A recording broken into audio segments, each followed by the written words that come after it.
Roman Reigns loses control. Jacob Fatu breaks the bloodline. The bloodline turns dark. Roman faces bloodline chaos. Jacob Fatu starts a war.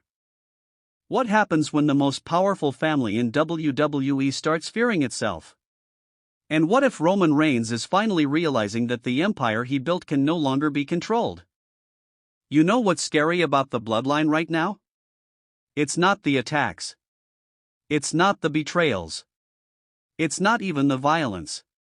It's the silence. The weird tension. The feeling that every single member of this family is hiding something from each other while pretending everything is still under control. And honestly, that might be worse.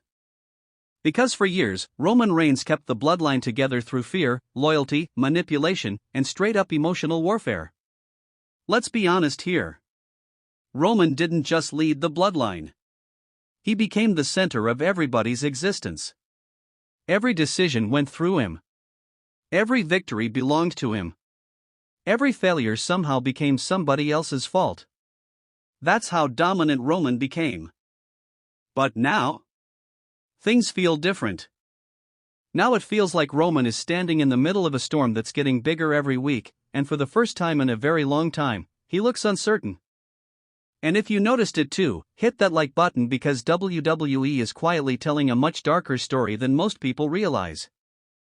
The crazy part is that this didn't happen overnight. WWE has been planting little cracks in the bloodline for a while now. Tiny moments.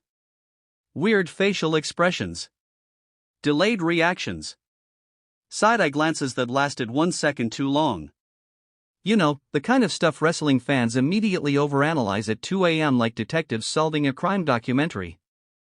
And somehow Jacob Fatu walked into all this chaos like gasoline being thrown onto a fire.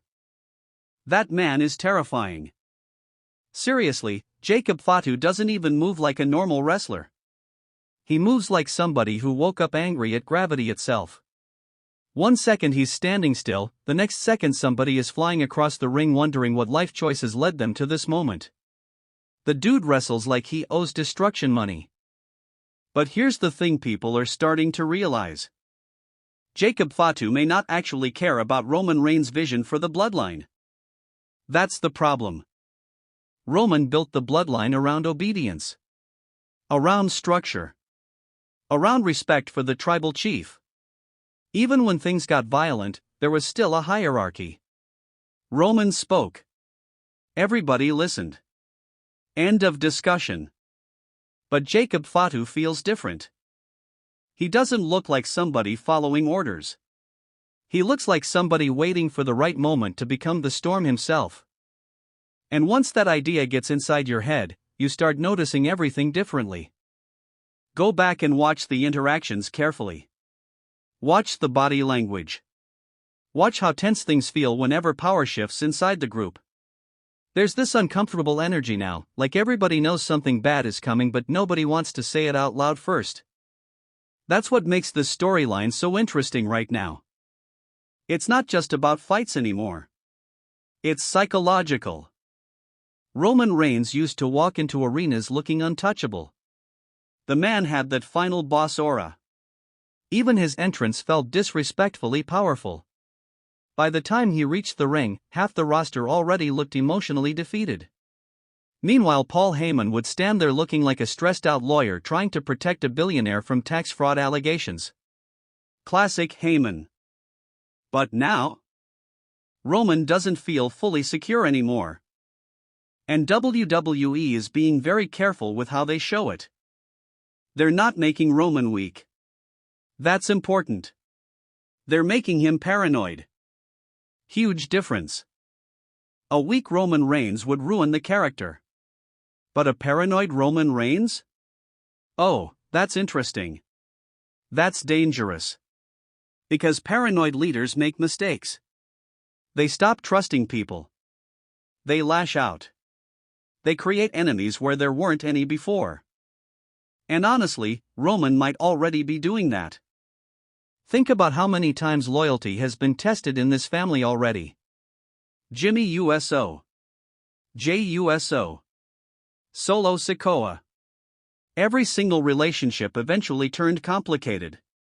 Roman demanded absolute loyalty from everybody while slowly pushing them away emotionally at the same time. That strategy only works for so long before people start snapping.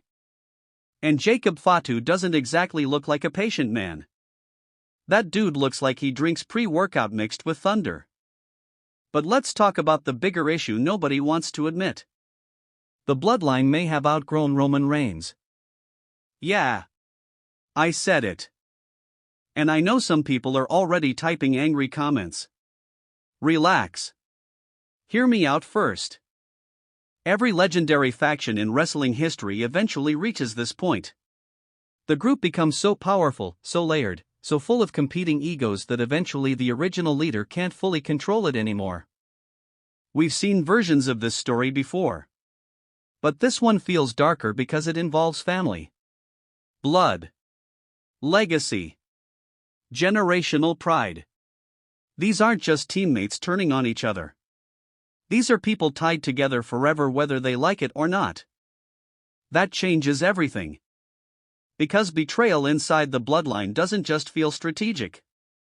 It feels personal. And WWE has done an incredible job making the emotional tension feel real.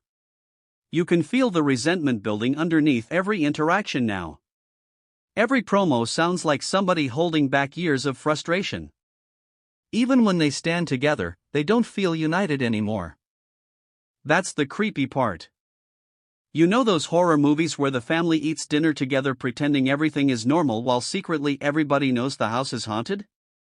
That's basically the bloodline right now.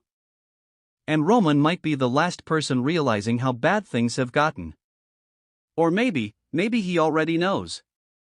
Maybe that's why he looks so tense lately.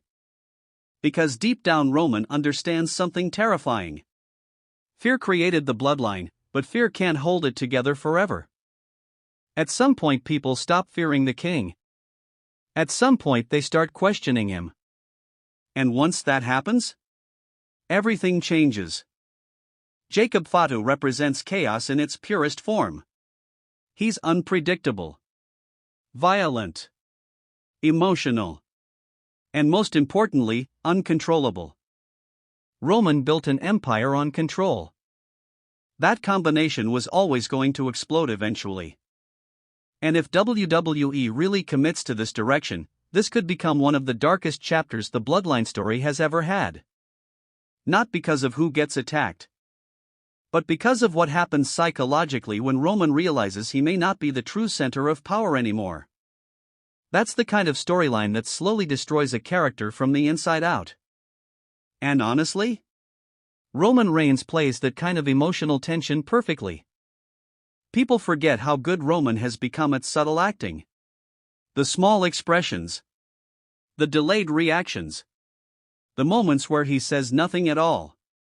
Sometimes Roman tells the entire story just by looking slightly uncomfortable for 3 seconds. That's cinema right there. And yes, I said cinema. Wrestling fans love that word now. Triple H probably hears